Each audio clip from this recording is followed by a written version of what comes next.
અડો નહીં હવે તમે મને કેમ ગાડી રોકી લો ટીઆરબી જવાન છે રખિયાલમાં હોમગાર્ડ જવાન છે મારી 4 વ્હીલ છે મેં સીટ બેલ્ટ બાંધ્યો છે મને ગાડી સાઈડમાં કરાવી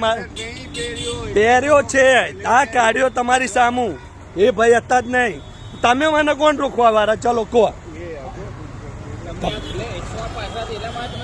ના મને કે તમે ટીઆરબી જવાન આ હોમગાર્ડ જો કોઈ ઓફિસર નથી આ જો રખિયાલ 4 રસ્તા અને મને પૂછે છે કે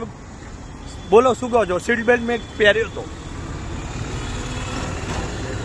તમારે શું કંઈ કચ્છી કરવા ઉભા રહ્યા છો બોલાવો તમને કોને અધિકાર આપ્યો ને જ છે ને આ લોકો તોડ પાણી કરવા માટે અહીંયા હેરાન કરે છે કેમ આ મારા વાઈફ પ્રેગ્નેન્ટ છે હા ને હું દવાખાને લઈ જાઉં છું મને ઊભી રાખીને કે સીટ બેલ્ટ કેમ નથી ભાઈ નથી ચલો નથી એ પ્રેગ્નેન્ટ નથી પણ તમે કેમ ઊભો રાખ્યો મને ભાઈ જોઈ લો આ રખિયાલ 4 રસ્તા ના ના સીન સપાટા ના કહેવાય તમે બીજી વાર કોઈને ઊભો ના રાખો